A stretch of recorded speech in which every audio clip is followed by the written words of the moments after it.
High friends, welcome back to my channel. আশা করি তোমরা প্রত্যেকে ভালো আছো, আমিও ভালো আছি। দীর্ঘ অনেক দিন পর তোমাদের সামনে এসে ভিডিও করছি। গত দুদিন যে দুটো ভিডিও দিয়েছি তখন ক্যামেরার সামনে আসিনি, আমার ভীষণ ঠান্ডাও লেগেছে। আর রিসেন্ট আমি দীঘা থেকে ঘুরে এসেছি, যার জন্য শরীরটাও ভীষণ খারাপ হয়েছিল। যাই হোক, জানোই নর্থ বেঙ্গলের ঠান্ডা কিরকম হারে পড়ে। তো পুরো ব্ল্যাঙ্কেট গায়ে ফায়ে দিয়ে জড়িয়ে ভাবলাম যে না, আজকে একটু সামনে এসে কথা বলি।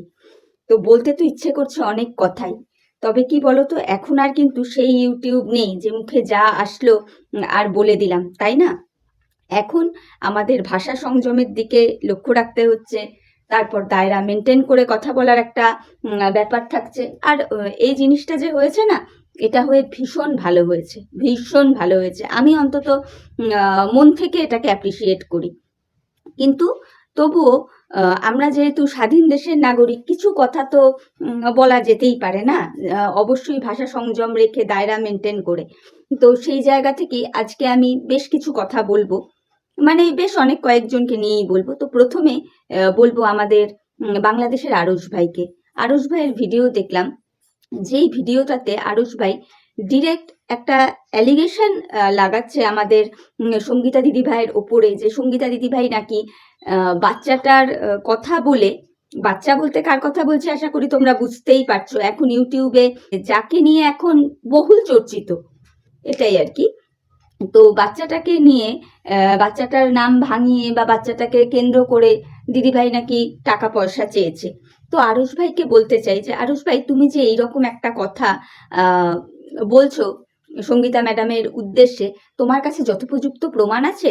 অ্যাকচুয়ালি দেখো, যখনই টাকা পয়সার একটা বিষয় আসে না, তখন কিন্তু ছোট্টখাট্ট বিষয়ও না অনেক বড় আকার ধারণ করতে পারে বা করে, এটা আমরা এর আগে বহুবার দেখেছি। তা তোমার কাছে যদি যথোপযুক্ত প্রমাণ থাকে, সেই প্রমাণগুলো প্লিজ সবার সামনে তুলে ধরো, তবে তো দর্শক বুঝবে যে তোমার কথাটায় কতটা সত্যতা বা কতটা সঠিক। বুঝতে পেরেছো? সেই জন্য বললাম, শুধু শোনা কথায় বা উইদাউট প্রমাণে এত বড় একটা অ্যালিগেশন, তাও আবার ভিডিও করে তুমি বলছো, একটু কেমন কেমন যেন লাগছে। তো এটা গেল আরশ ভাইকে বলার কথা, যে যেটা বলবে উইথ প্রমাণ বলো, উইথ প্রমাণ বলো। দুম করে মনে হলো ওইভাবে ভিডিওতে না বলাই ভালো। আর তোমাকেও এটা মনে রাখতে হবে, তুমি অ্যালিগেশনটা আনছো কার ওপরে? আনছো একজন মানবাধিকার কর্মীর ওপরে, সঙ্গীতা ম্যাডামের ওপরে, তাই না? তো সেই জন্য বলছি। আর একটু আগে আমি সীমাদিরও ভিডিও দেখলাম। স্বাভাবিক ব্যাপার, সীমাদি নিজের মুখেই কিন্তু বলল যে সীমাদি বা মিত্রবাবু বা সঙ্গীতা দিদিভাই একমাত্র এই তিনজনের মধ্যেই এই কোর্ট কেস বা কোথায় কি টাকা পয়সার দরকার বা কতটুকু কি, এটুকু জাস্ট তাদের তিনজনের মধ্যেই ছিল, এবং সেটা ভীষণ নমিনাল, অল্পের ওপরে। সীমাদির কথা থেকে যতটুকু যা বুঝলাম, সেটা যাই হোক না কেন, আমি অতটা ডিটেলসে ঢুকছি না, যেটা জানি না সেটা নিয়ে বলবো না। তো যতটুকু বুঝলাম তার উপরেই বলছি। তো সেই জায়গায় সীমাদিও কিন্তু বারংবার তোমাকে, আরশ ভাইকে বলছি, বলেছে যে এই সমস্ত টাকা পয়সা নিয়ে কথা বলতে গেলে দরকারে সীমাদির সাথে একবার তুমি কনসাল্ট করো, একবার জানো বিষয়টা কি, একবার জেনে নাও বিষয়টা কি, বা কতদূর কথাটা সত্যি বা কতদূর কি হয়েছে, তারপর তো বলো। এটা কিন্তু খুব বাস্তব কথা। আজকে দেখো, এই যে 3-4 দিন ধরে সীমাদির সাথে আমাদের সঙ্গীতা দিদি ভাই যতটুকুই যা মনোমালিন্য, কথা কাটাকাটি যাই হোক না কেন, বাকবিতণ্ডা যাই হোক না কেন, কোনো জায়গায় কিন্তু এই ধরনের কোনো কথা উঠে আসেনি। এই 50,000 টাকার যে কথাটা তুমি বললে, সেই জায়গায় সীমাদি তো ক্লিয়ার করেই দিল যে তাদের তিনজনের মধ্যে ছিল, কোনো ভিউয়ার্সদের থেকে টাকা চাওয়ার এখানে কোনো গল্পই আসেনি। ঠিকই তো বলেছে সীমাদি। মেবি হতেই পারে এই যে কিছুদিনের বাকবিতণ্ডা সীমাদির সাথে সঙ্গীতা দিদিভাইয়ের চলছিল, সেই সময় কেউ হয়তো বদমাইশি করে তোমার কাছে এই ধরনের কথাবার্তাগুলো লাগিয়েছে যে সঙ্গীতা ম্যাডাম টাকা পয়সা চেয়েছে, হতেও তো পারে, বলো। তো সেই জায়গা থেকে বলবো, উইথ প্রুফ কথা বলো, উইদাউট প্রুফে এইভাবে কারো সম্পর্কেই বলা উচিত না, কারো সম্পর্কেই বলা উচিত না। যেখানে টাকা পয়সার মতো একটা বিষয়, সেখানে তো আরোই না। তো এইটুকু তোমার কাছে আমার অনুরোধ। এবার বলবো মিত্রবাবুকে। মিত্রবাবুর ভিডিও দেখলাম, দেখে পরিষ্কার বুঝলাম উনি ভীষণ আপসেট। আজকে মিত্রবাবু আপনার এইরকম দশা হলো কেন? প্রথমেই এই কোশ্চেনটা আমার মনে আর কি আসছে। এরকম একটা দশা আপনার আজকে এলো কেন, বা এরকম দিন আপনাকে দেখতে হচ্ছে কেন, যেখানে আপনি নিজের মুখে বলতে বাধ্য হচ্ছেন আপনি নাকি আপনার ইউটিউব চ্যানেলটাই ছেড়ে দেবেন? কেন? কেন? কোথাও গিয়ে কি আপনার ঔদ্ধত্যতাটা কাজ করেছে এর মধ্যে? আমার তো মনে হচ্ছে সেরমই কিছু। কেন কি, আমি আমার কথা একটু বলি। আমি আজকে দীর্ঘ 8-9 মাস ইউটিউবের বাইরে। তো বেশ কিছুদিন যাবৎ আমি আপনার ভিডিওগুলো দেখছি, মিত্রবাবুর কথা বলছি, ভিডিওগুলো দেখছি। তাতে যেটুকু বুঝলাম, আপনার পাশে যেই দিদিভাইরা এতদিন ধরে ছিল, কোথাও না কোথাও গিয়ে যখন তারা আপনার ভুলভ্রান্তিগুলো তুলে ধরেছে আর কি, বা আপনাকে সতর্ক করেছে, বা আপনাকে বলেছে এই ভুল স্টেপগুলো তুমি নিও না, সেইগুলো কোথাও গিয়ে আপনার মনোপ্রুত হয়নি, তাই না? মনোপ্রুত হয়নি, যার জন্য আপনি বেশ তুচ্ছ তাচ্ছিল্য করেছেন, কটাক্ষ করেছেন সবগুলো কাছের মানুষকে, সাথে ভিউয়ার্সদের কেন বলছি, ভিউয়ার্সদের কমেন্টসই তার জলজ্যান্ত প্রমাণ আপনার কমেন্ট বক্সে। তো কোথাও গিয়ে মনে হচ্ছে সেই জায়গাটায় আপনি প্রত্যেকটা মানুষকে আপনার জ্ঞানেই হোক আর অজ্ঞানেই হোক দুঃখ দিয়ে ফেলেছেন, যার জন্য আজকে ফলস্বরূপ আপনাকে এইরকম দিনটা দেখতে হচ্ছে। কখনোই না ঔদ্ধত্য প্রকাশ করাটা ভালো না। একটা কথা জানবেন, অহংকারই কিন্তু পতনের মূল কারণ।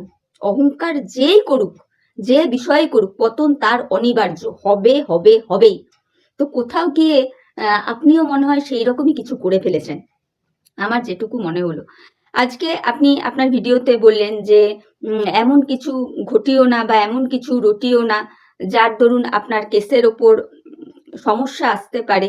কোথাও গিয়ে কি আপনার মনে হয় না যে এই সমস্ত পরিস্থিতির জন্য কোথাও না কোথাও গিয়ে একটু না একটু হলেও আপনারও দায়ভার রয়েছে?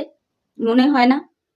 তবুও বলবো যে মাথা ঠান্ডা রাখুন, আর যেটা করবেন চিন্তা ভাবনা করে করুন।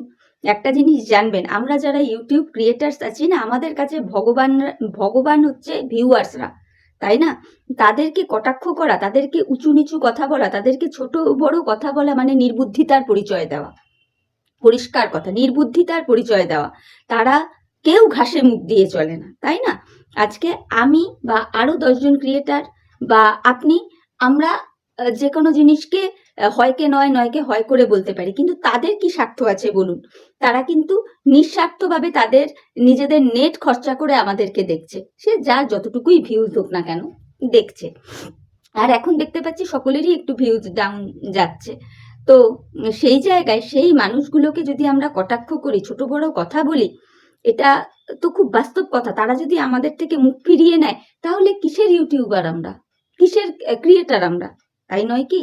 একটু চিন্তা করে দেখবেন তো এই ধরনের কোনো কার্যকলাপ আপনি করেছেন কিনা, মানে মানুষের সাথে করেছেন কিনা, ভিউয়ার্সদের সাথে। তো এটা বলবো। আর চ্যানেল কেন ছাড়বেন?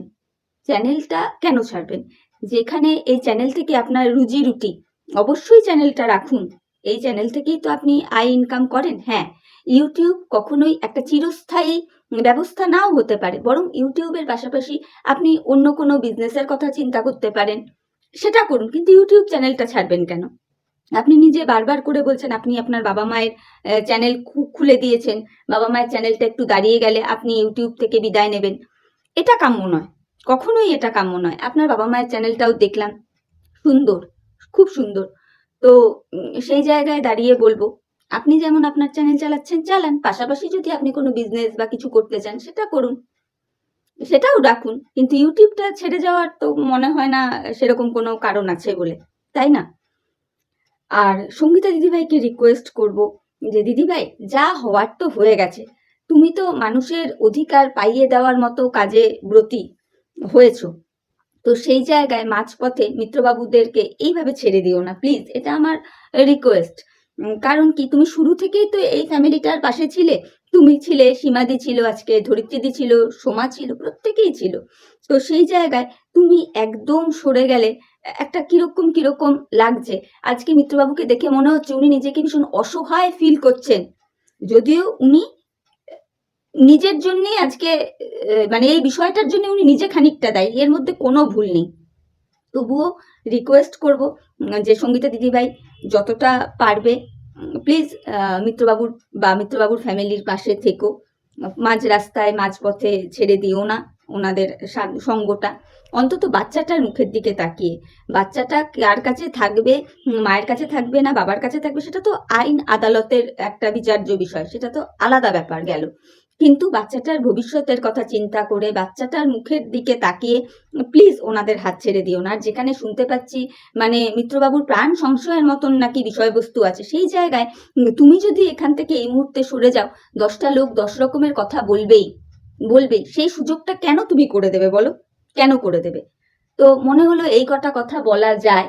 আর বন্ধুদের বলবো, মানে আমার ভিউয়ার্স বন্ধুদের বলবো যে একটা জিনিস লক্ষ্য করে দেখলে তো বন্ধুরা, যখন মানে নিজেদের ভেতরে একটা দ্বন্দ্ব বাঁধে না, সেটা মানে যে কোনো জায়গাতেই হোক না কেন, তার সম্পূর্ণ সুযোগ নেয় থার্ড পার্সন কিছু লোকজন। যেমন এই যে একটা জলজ্জান্ত উদাহরণ দেখতে পাচ্ছি, এই যে আজকে সীমাদির সাথে দিদি ভাইয়ের এই যে একটা বচসাই হোক বা কথা কাটাকাটি হোক, দ্বন্দ্বই হোক, যাই চললো না কেন, এর মধ্য দিয়েই আমাদের আরজ ভাইয়ের কাছে খবর হয়ে গেল যে দিদিভাই মানে সঙ্গীতা দিদিভাই নাকি এরকম বাচ্চাটার নাম করে 50,000 টাকার গল্প একখানা করেছে, মানে চেয়েছে। আশ্চর্য না? সত্যিই আশ্চর্য।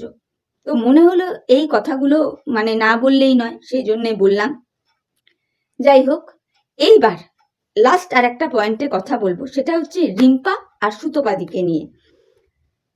দেখতে পাচ্ছি রিম্পার সাথে সুতোপাদির আগের তুলনায় রিলেশনশিপটা বেশ একটা সুন্দর জায়গায় এসছে। এখন আর রিম্পা সেই রকম কটাক্ষ করে কথাও বলছে না, বা সুতোপাদিও নোংরা ভাবে রিম্পাকে অ্যাটাক করছে না। তো এটাকে তো অ্যাপ্রিসিয়েট করা উচিত, তাই না? আজকে আমরা একে অপরকে শত্রু করি কিসের জন্য? এই কন্টেন্টের জন্যে। এই কন্টেন্ট করতে গিয়ে আমরা একে অপরকে চিরশত্রুতে পরিণত করে ফেলি, কিন্তু বাস্তবিক ক্ষেত্রে কি আমরা একে অপরকে চিনি না জানি না, তাদের ঘরে গিয়ে থাকতে যাচ্ছি না খেতে যাচ্ছি, তাহলে কেন এই শত্রুতাম? তো সেই জায়গায় যদি রিম্পার সাথে সুতোপাদির একটা সুন্দর মেলবন্ধন হয়, এটা তো অ্যাপ্রিসিয়েট করারই কথা। তার মানে কি ওরা গলায় গলায় হলায় হলায় হয়ে যাচ্ছে? তা তো না। যখন কন্টেন্ট থাকবে, কন্টেন্টের টাইম কন্টেন্ট করবে, কন্টেন্ট শেষ আবার যে যেমন সে তেমন। আফটার অল এটা আমাদের একটা কাজের জায়গা, তাই না? যে এখানে আমরা আমাদের নিজস্ব কিছু মতামত রেখে কিছু ইনকাম করব, এই তো ব্যাপার। তো এটাকে নিয়ে যারা বারংবার এত রকমের ভিডিও নামাচ্ছ যে রিম্পা মিলে গেল, সুতোপা মিলে গেল, মনে হয় কোনো মানে হয় না। বরং আমি বলবো যারা রয়েছো, যারা এখনো অন্য কাউকে শত্রু ভেবে চলো, তোমরাও তোমাদের এই মিটমাটগুলো করে নাও। হয়তো কেন শত্রুতা জিয়ে রাখবে? তো খুব ভালো লাগছে যে রিম্পার সাথে সুতোপাদির একটা মেলবন্ধন হয়ে গেছে, ভালো লাগছে। আর কি, আমরা কন্টেন্ট এমন ভাবেই করব, কন্টেন্টের সময় কন্টেন্ট, যাতে কন্টেন্ট কমপ্লিট হয়ে যাওয়ার পর রাস্তাঘাটে যার এগেনস্টে কথা বলছি তার সাথে দেখা হলে যেন অ্যাটলিস্ট হাই হ্যালোটুকু করতে পারি। এটা মাথায় রেখে আমাদের কথাবার্তা বলা উচিত। তো যাই হোক, মনে হলো এগুলো কথা বলা যায়, সেজন্য বললাম। তো চলো বন্ধুরা, ভিডিওটা আর বড় করব না, ভিডিওটা এইটুকুই রাখলাম। আজকে খুব খারাপ লাগছিল মিত্রবাবুকে দেখে, উনি যেভাবে বলছিলেন। তো কোথাও না কোথাও গিয়ে মিত্রবাবু নিজেও খানিকটা দায়ী ওনার আজকের এই পরিবেশ পরিস্থিতির জন্যে। আর তার উপর আরুষ ভাইয়ের ওই রকম একটা বোম ব্লাস্টিং ভিডিও, বাপরে বাপ, এতদিনে তো এই ধরনের কথা ওঠেনি, মানে এই কদিনে, কালকে না পরশু দিনের ভিডিও থেকে জানলাম। স্বাভাবিক ব্যাপার। সীমাদি তার ভিডিওতে নিজেই বললো যে সীমাদিকে মানুষ চেপে ধরছে, যে ব্যাপারটা কি। সত্যিই তো, আজকে সীমাদিকে সবকিছুতে টানা হবে কেন? যেই মানুষটা এইসবের মধ্যে ছিলই না, মানে এই যে টাকা পয়সার ব্যাপারটা, সীমাদি নিজেই বললো যে তার জ্ঞানে বা অজ্ঞানে এই 50,000 টাকার ব্যাপারের বিষয়ে কোনো কথাই হয়নি, তাহলে সেই মানুষটাকে টানা হচ্ছে কেন, সেই মানুষটাকে চেপে ধরা হচ্ছে কেন? এটা তো বলবেই, তাই না? তো সেই জায়গা থেকে আরুষ ভাইকেও বলবো যে উইথ প্রুফ কথা বলো, উইদাউট প্রুফে কারো সম্পর্কে এই ধরনের অ্যালিগেশন এনো না। তো চলো বন্ধুরা, ভিডিওটা এখানেই রাখছি। মনে হলো এই কটা কথা বলা যায় তাই বললাম। তোমরা একটু শুনে দেখো যে আমার কথায় কোনো ভুল আছে কিনা, যদি ভুল থাকে অবশ্যই রেকটিফাই করে দেবে, তবে হাত জোর করে রিকোয়েস্ট করবো গালাগাল দিয়ে নয়, প্লিজ গালাগাল দিয়ে নয়। আমাকে ভালো করে বুঝিয়ে বলো যে মৌ তোমার এখানে ভুল হচ্ছে, মৌ তোমার ওখানে ভুল হচ্ছে, আমি নিজেকে রেকটিফাই করার চেষ্টা করবো, 100% কথা দিচ্ছি। তো প্রত্যেকে ভালো থেকো, সুস্থ থেকো, নতুন ভিডিওর সাথে আবার দেখা হয়ে যাবে। Tata, bye, love you all.